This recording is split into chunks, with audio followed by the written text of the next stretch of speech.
This video has been brought to you by BecexTech for more than just low prices.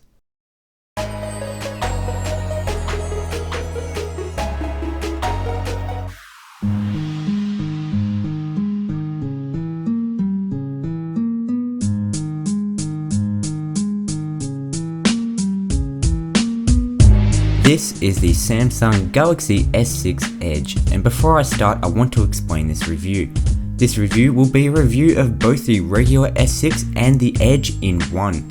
The first regular 5 minutes will be the review of the S6, which is identical to the Edge just minus the fancy curves. I will then spend a further few minutes talking about the Edge specifically at the end. So this beautiful piece of metal and Gorilla Glass 4 is the redesigned Samsung Galaxy S6. Samsung realised after the S5 that plastic was not the way to go anymore, and a complete redesign has brought us a really beautiful smartphone. You've got this beautiful glass panel on the back that looks really clean and classy. Metal wraps around the sides with a sharp chamfered edge on the Edge variant. I really enjoy holding both models in the hand. The smooth glass on the back feels incredibly premium. The HTC One M9 actually has some very solid design competition. It's a thin phone and there has been reports of the S6 bending under the same pressure as the iPhone 6, but I really wouldn't stress. It feels very sturdy and I wouldn't expect it to bend under any normal circumstances. One of the things that I like most is the very clicky and responsive buttons. Samsung is one of the last Android phones remaining with a physical home button, but there is something about it being physical that I enjoy so much more. Of course, the home button exists for the fingerprint sensor, which compared to the joke found in the S5 is really responsive and works about 90% of the time if you get your finger placement right, which isn't hard to do. One thing I'm not really liking is how Samsung has the menu and back buttons opposite to every other on-screen controls on other phones. I also find that on the white model, the backlighting for the capacitive touch buttons are really bright, especially in the dark. It really bleeds through the front panel. It's minor but annoying. Turning on the screen, we see that beautiful, amazing Quad HD Super AMOLED display, which is, pretty fantastic. Images are crispy as hell and colors pop due to the AMOLED technology. I find AMOLED to be aggressively oversaturated in some situations, but mostly it's gorgeous and top of the line. It's a 5.1 inch screen, which comes in smaller than what we've been seeing recently, but results in a comfortable sized phone that is one-hander friendly.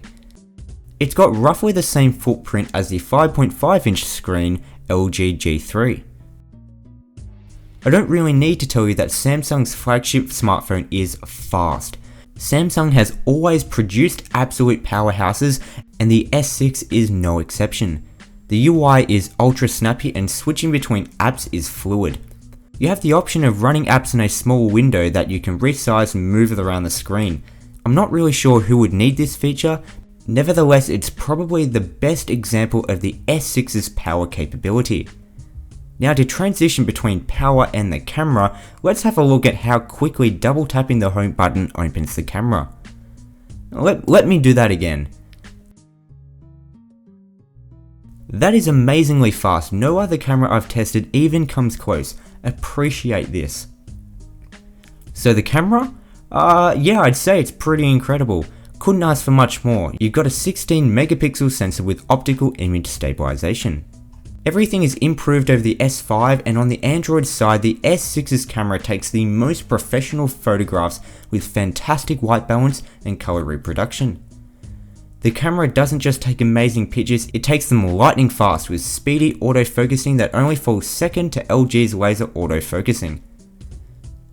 There's different modes like Pro mode, which gives you basically all manual control, but for the majority, auto is clean and extremely easy to use for everyone.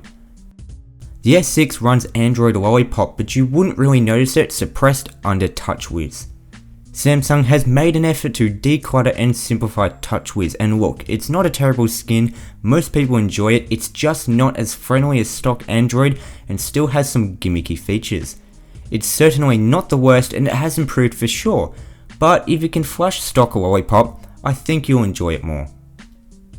Now we come to the battery. For the first time, it's non-removable, and that's a shame. But anyone coming from an iPhone or a HTC won't really notice the difference. It's 2550 mAh in the S6 and 2600 in the Edge. I would have to say that yes, compared to previous Galaxy devices, it's not too hot flush, but it does give you one whole day, and I can guarantee that. And with its fast charging, there isn't any reason to be upset. You can seriously get a heap of juice back into the phone even if you only have 15 minutes or half an hour. That was the review of the Galaxy S6, now let's talk about the Edge. The Edge serves some distinct features like People Edge, which gives you a quick swipe in from the Edge to access your favorite contacts, which dedicates a color to each person, which is used for when you have your S6 face down and receive a call. You'll get a flashing light bar to let you know who's calling. You've also got a pretty cool night clock. The Edge is not a necessity and probably explains why Samsung released two S6 models. Some people like it and some people don't. I personally love it. It's super fascinating watching every swipe appear as if everything is rolling onto and off the screen. People have complained of glare, and yes, it's there, but honestly it didn't bother me at all. The Edge does cost $100 extra, and that's probably why most people won't be interested.